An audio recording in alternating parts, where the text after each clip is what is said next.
ఆంధ్రప్రదేశ్లోని అయోధ్యలో అత్యంత ప్రతిష్టాత్మకంగా నిర్మించిన భవ్యరామ మందిరం ప్రారంభోత్సవానికి సిద్ధమవుతోంది.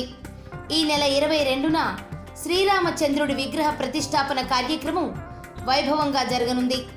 ఈ మేరకు శ్రీరామ జన్మభూమి తీర్థక్షేత్ర ట్రస్ట్ ఏర్పాట్లు చేస్తోంది. ఇదిలా ఉంటే అయోధ్య రామాలయం ప్రారంభోత్సవంలో పాల్గొనే భక్తులకు తిరుమల తిరుపతి దేవస్థానం తీపి కబురు చెప్పింది. రాములోరి విగ్రహ ప్రతిష్టాపనను చూసేందుకు వచ్చే భక్తులకు శ్రీవారి లడ్డూలను ప్రసాదంగా అందజేయనున్నట్టు టీటీడీ ప్రకటించింది. ఈ మేరకు టీటీడీ ఈవో ఏవి ధర్మారెడ్డి వెల్లడించారు.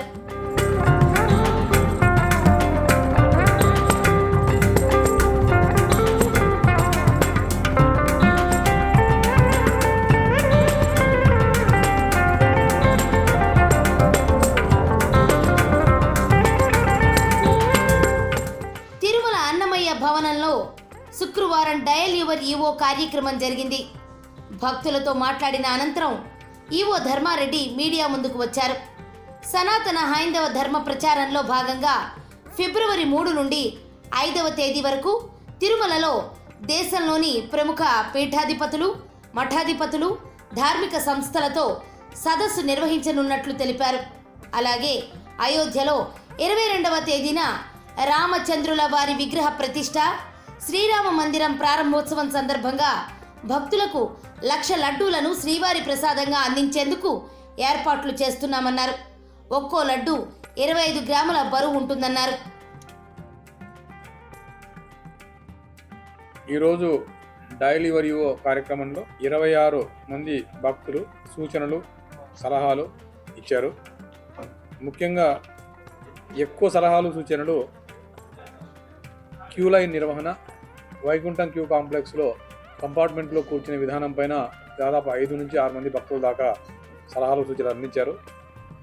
సలహా ఏంటంటే ఎక్కువసేపు కంపార్ట్మెంట్లో కూర్చోబెట్టి తక్కువసేపు క్యూ లైన్లో వదిలేటువంటి ఏర్పాటు చేస్తే క్యూ లైన్లో ఇబ్బంది పడేటువంటి అవకాశం ఉండదు, కాబట్టి అలా చేయమని సలహాలు ఇచ్చారు.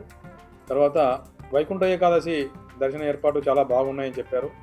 కానీ 2-3 భక్తులు క్యూ లైన్లో ఎక్కువసేపు వెయిట్ చేశాము. అలా వెయిట్ చేయకుండా వదిలిన గంటన్నరలో దర్శనం ఏర్పాటు చేయమని చెప్పి, తర్వాత ప్రవచనాలు చాలా అద్భుతంగా ఉన్నాయి. ఈ కుప్పా విశ్వనాథ శర్మ గారిని, లక్ష్మీ నరసింహం గారిని. ఈ ఇంకొక ఇష్యూ ఏంటంటే 300 రూపీస్ టికెట్స్ హోల్డర్స్ను, ఎస్ఎస్డి టికెట్స్ హోల్డర్స్ను కలిపేస్తున్నారు. అలా కలపకుండా సపరేట్గా పంపించామని చెప్పి 2 భక్తులు అడిగారు. అది పాజిబిలిటీ ఉండదని చెప్పాము. 300 రూపీస్ టికెట్ వైకుంఠం 1 నుంచి ఎంటర్ అవుతారు. ఫ్రీ దర్శనం వాళ్ళేమో వైకుంఠం 2 నుంచి ఎంటర్ అవుతారు. ఆ రెండు కూడా వైకుంఠం 1లో ఈ ఎలిఫెంట్ గేట్ దగ్గర మిక్స్ అవుతారు వాళ్ళు. ఈ మిక్స్ అనేది ఎప్పటి నుంచో జరుగుతూ ఉంది. సపరేట్ క్యూ లైన్లో పంపించడం అనేది ఇట్ ఈస్ నాట్ పాసిబుల్, కాబట్టి ఇది పాసిబిలిటీ ఉండదని చెప్పాము. కానీ మా ద్వారం నుంచి బంగారు వాకిలి వరకు సింగిల్ క్యూ లైన్నే మెయింటైన్ చేస్తున్నాం. ఇప్పుడు కూడా అదేవిధంగా సింగిల్ క్యూ లైన్ మెయింటైన్ చేస్తూ భక్తులకు ఇబ్బంది లేకుండా దర్శనం ఏర్పాటు చేయడం జరుగుతుంది. తిరుమల తిరుపతి దేవస్థానమే కాకుండా దేశంలో ఉన్నటువంటి అన్ని ధార్మిక సంస్థలు, పీఠాలు, మఠాలు అన్నీ కూడా కలిపి హిందూ ధర్మాన్ని ప్రాపగేషన్ చేయడంలో, ప్రొటెక్ట్ చేయడంలో ప్రముఖ పాత్ర వహించాలి. అందరూ కలిసి పనిచేయాలనేటువంటి ఉద్దేశంతో వీళ్ళందరినీ తీసుకోవడం జరుగుతుంది. అయోధ్యకు పంపిస్తున్నాం. జనవరి 22వ తేదీ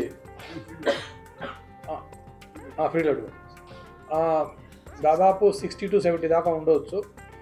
తిరుమల తిరుపతి దేవస్థానంలో ఆనర్స్ ఉన్నటువంటి పీఠాధిపతులు, మఠాధిపతులను దాదాపు 33 మంది ఉన్నారు. వారే కాకుండా ఇంకా దేశంలో ఉన్నటువంటి అత్యున్నతమైనటువంటి పీఠాలు, మఠాలు వీళ్ళందరినీ కూడా ఆహ్వానించడం జరుగుతుంది. మిల్లర్స్ ద్వారానే పోయిన నెల 10 నుంచి ఇప్పుడు మిల్లర్స్ ద్వారానే రైస్ వస్తుంది. ఈ టెండర్ ద్వారా రైస్ను పూర్తిగా మేము మానేసి, అందుకోసం క్వాలిటీ కూడా బాగుంది.